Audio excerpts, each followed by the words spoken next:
جی میں ہوں ندیم صدیقی میٹرو 7 پاکستان کے ساتھ. اس وقت موجود ہوں میں گلبرگ ٹاؤن میں, اور گلبرگ ٹاؤن جو کہ اب یہ تقریباً 100 دن ہونے جا رہے ہیں. اسی حوالے سے ہمارے ساتھ موجود ہیں سابق ناظم گلبرگ ٹاؤن کے اور فاروق نعمت اللہ صاحب. فاروق نعمت اللہ صاحب نے جو ہے نعمت اللہ صاحب کے دور میں جو کہ میئر کراچی یعنی کہ ناظم کراچی تھے, اور ان کے دور میں گلبرگ ٹاؤن کی ذمہ داری سنبھالی تھی ایز اے ناظم. تو اسی حوالے سے کافی بہتر کچھ کام کرائے تھے, اور یقیناً اب اس دور میں 100 دن مکمل ہو چکے ہیں, اور اب تک کیا کچھ انہوں نے کام کیے ہیں, جس میں ان کا کہنا یہ ہے کہ خاص طور پہ شہر پاکستان کی لائٹیں درست کرا دی ہیں, روشن کر دیا ہے, دیگر شاہراہوں کی لائٹیں بہتر کر دی, کچرے پہ خاص طور پہ توجہ ہے ان کی. اور اسی طرح سے ان سے معلوم کریں گے, یقیناً جو میرے علم میں آئی ہے, میں کل بھی گزرا ہوں اتفاق سے, تو شہر پاکستان بند پڑا ہوا تھا. تو سوالات اس طرح سے ہیں سر. بسم اللہ الرحمن الرحیم. پہلے میں شہر پاکستان کی وضاحت کر دوں. یہ جو ابھی پچھلے دنوں بارش ہوئی ہے, تو اس میں اس کا ایک پارٹ جو انچولی کے سامنے وہ بند ہوا. تو شفیق صاحب جو ہمارے کے ایم سی کے ایم این ڈی ڈپارٹمنٹ کے انچارج ہیں, ان سے اسی دن ہی ہم نے رابطہ کر لیا تھا. اس وقت وہ 380 سے جو بند ہو گئے ہیں, جو بھی اسپین اس کو ٹھیک کرتے ہوئے آ رہے ہیں. 12 ربیع الاول سے پہلے یہ والا حصہ بھی انشاءاللہ روشن ہو جائے. اچھا دیکھیں, ان کا کہنا یہ تھا کہ 12 ربیع الاول سے پہلے جو ہے یہ والا علاقہ بھی جو ہے روشن ہو جائے گا. لیکن اس کے ساتھ ساتھ بڑی اہم بات یہ بھی ہے کہ آپ سے کچھ دیر قبل ان سے جو بات ہوئی ہے, تو ان کا کہنا یہ ہے کہ ہمارے پاس جو ہے واٹر بورڈ کے الیکٹرک اور جو دیگر سوئی گیس اور دیگر جو معاملات بلدیات حوالے سے جو عوام الناس کو سہولیات پہنچانے جا سکتے ہیں, تو کچھ انہوں نے معذرت عذر دیا ہے. تو اسی حوالے سے بات کریں گے ان سے. یقیناً ان کا کہنا ہے, جبکہ ایس بی سی بہت بڑا مسئلہ ہے شہر کراچی کا, اور خاص طور پہ ان کے علاقے میں. تو ان سے معلوم کریں کیوں عذر جو ہے وہ قبول نہیں کر رہے, کیا وجوہات ہے کہ جو آپ اپنی پرابلم ظاہر کر رہے ہیں کہ ان سے رابطہ نہیں ہو سکتا. جی نہیں, میں نے کبھی نہیں کہا کہ ان سے رابطہ نہیں ہوا. دیکھیں, ہر ایک کا اپنا ایک اسٹیٹس ہے, کہ الیکٹرک کا اپنا ایک اسٹیٹس ہے, Karachi water and sewerage corporation کا اپنا اسٹیٹس ہے, ایس بی سی اے کا اپنا اسٹیٹس ہے. میونسپل سروسز کے جتنے ادارے ٹاؤن میونسپل کارپوریشن میں فال کرتے ہیں, وہ تو براہ راست ہمیں جواب دیں. اس کے ہیڈ آف دا ڈپارٹمنٹ ہمیں رسپانسیبل ہیں. یہ ادارے براہ راست ہمیں جواب دہ نہیں ہیں, لیکن ہم ان کے ساتھ پچھلے دور میں بھی اچھی کوارڈینیشن کے ساتھ ان سے تعاون لیتے تھے. اب بھی اچھی کوارڈینیشن کے ساتھ ان سے تعاون ہمیں ملتا ہے, خاص طور پہ Karachi water and sewerage corporation. آپ نے دیکھا بجٹ کے اندر, اسی لیے ہم نے 1.5 کروڑ روپے سیوریج کے لیے رکھے ہیں. سلیب بیٹھ گیا, کورڈ نہیں ہے, لائن 5-6 پائپ کولیپس ہو گئے, مینول کور جو ہے وہ کولیپس ہو گیا.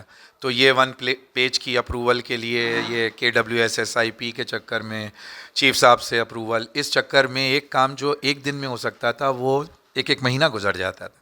اب یہ ہوگا کہ یہ جو بجٹ ہم نے ایلوکیشن رکھی ہے, اس میں ایک ہم کوٹیشن اوپن کر کے رکھیں گے. کوئی مسئلہ آئے گا, یہ ہیلپ ہمیں نہیں کریں گے. ان دا سیم وے یہی واٹر کے لیے لیکیج ہو گئی, ایک مہینہ لگ گیا اپروول کا, اور جتنے کی لیکیج نہیں ہے اس سے کئی گنا زیادہ کا پانی قیمتی جو ہے وہ ضائع ہو گیا.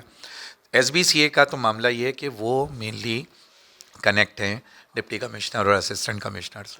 تو جب اس سے پہلے طاہر سلیم صاحب تھے اور نیاز شاہ تھیں, کلوز ہمارا کانٹیکٹ تھا. کسی بھی ایس بی سی اے کی کمپلین ہم ان تک پہنچاتے تھے تو وہ اس پہ ایکشن کرتے تھے. آج ہی ابھی ہماری حسن ظفر صاحب جو نئے اسسٹنٹ کمشنر آئے, ان کے ساتھ ہوئی ہے میٹنگ. یہ کوارڈینیشن جیسے جیسے بڑھتا جائے گا, ان چیزوں کے اوپر بھی جو ہم کنٹرول کرتے جائیں. کہ الیکٹرک کا معاملہ تو یہ ہے کہ جماعت اسلامی ہی ہے اس وقت جو ان کے خلاف جنگ لڑ رہی. حافظ نعیم الرحمان اس کے سے پیسہ لا رہے ہیں, ہم سب ان کے سپاہی ہیں. تو ٹاؤن میونسپل کارپوریشن اپنے حد میں اپنے قانون میں جو کام کر سکتا ہے وہ وہی ہے جو یہاں نشاندہی کی گئی, کہ جب ہماری زمین استعمال کر رہے ہیں اور ہمارے شہریوں کو تنگ کر رہے ہیں, تو پھر ہم یہ زمین ان کو استعمال نہیں کرنے دیں گے. یا پھر اگر وہ ہمارے شہریوں سے ہر چیز کا ٹیکس لے رہے ہیں, تو ہم بھی ان سے پھر ہر وہ ریونیو لیں گے جو ان کے اوپر بنتا ہے. اچھا, دوسری بات یہ بھی تھی کہ آپ کے ساتھ کہ یقیناً میں نے دیکھا کہ 100 دن ہو گئے آپ کو آئے ہوئے, اور 100 دن میں یقیناً آپ نے کچھ کام تو کیے ہیں, کچھ کام کرتے نظر آئے ہیں, کچھ اختیارات بھی نہیں تھے آپ کے پاس, اس کے باوجود آپ نے کچھ کام کیے. لیکن ان 100 دنوں میں آپ سے لڑائی جھگڑے میں لگے رہے بلڈنگ کے چکر میں, کیوں؟ نہیں, اس میں نے کسی سے کوئی لڑائی نہیں لڑی. اس میں تو میں ان کے قریب ہوتا گیا اور مورلی وہاں آ گئے جو انہوں نے تسلیم کیا کہ میرا اعتراض اور آرگومنٹ بالکل صحیح تھا, اور اس کا ڈاکومنٹری پروف بھی مجھے مل گیا.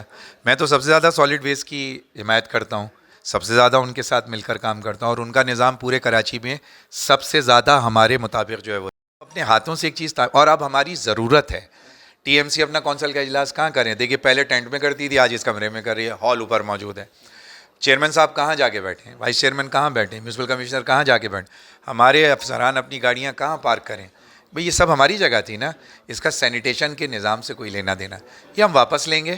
قانونی لڑائی میں کر رہا ہوں, لیکن خدا نخواستہ کسی کو پتھر نہیں مارا. اور اگر آپ مورلی بھی دیکھیے تو آج کسی سے بات کر لیجئے, وہ ایڈمٹ کرے گا کہ ہمارا آرگومنٹ بالکل درست ہے. اچھا, یہ تھے فاروق نعمت اللہ صاحب. فاروق نعمت اللہ صاحب بتا رہے تھے یقیناً جو پرابلم دیگر مسائل ہیں اس کے حوالے سے اجاگر کر رہے تھے, اور یقیناً سابق ناظم گلبرگ ٹاؤن. اور اس کے ساتھ ساتھ آئیے بات کرتے ہیں آج کے بجٹ کے حوالے سے جو چیئرمین ہیں گلبرگ ٹاؤن کے, ان سے بات کرتے ہیں. آئیے. بسم اللہ الرحمن الرحیم. جیسا کہ آپ کے علم ہے کہ آج گلبرگ ٹاؤن کا جو ہے وہ رواں سال کا بجٹ جو ہے پیش کیا گیا ہے 2023 اور 24, جس میں جو ہے 1 ارب اور 41 کروڑ کی جو ہے رقم مقدس کی گئی ہے. اور جیسے کہ آپ کو معلوم ہے کراچی شہر کے جو بڑے مسائل ہیں جس میں واٹر اینڈ سیوریج ہے, سینیٹیشن صفائی ستھرائی کا نظام ہے, اور اسی طریقے سے باغات ہیں, کھیل کے میدان ہیں, اسی کے حوالے سے زیادہ بجٹ جو ہے ہم نے مختص کیا ہے انہی 3 شعبوں کے اندر. اور انشاءاللہ ہماری کوشش ہے کہ ہم جو ہے وہ اس رواں سال کے اندر اس بجٹ کے ذریعے اس گلبرگ ٹاؤن کو, جیسے بھی یہ ماضی کے اندر بھی ایک بڑا مثالی ٹاؤن رہا ہے, تو انشاءاللہ اس وقت بھی جو اس وقت کی جو منتخب نمائندے ہیں ان کا یہ عزم ہے کہ وہ اس دفعہ بھی انشاءاللہ اس ٹرن کے اندر بھی گلبرگ کو مثالی ٹاؤن بنائیں. عمدہ میں پکائیں اور جی بھر کے کھائیں.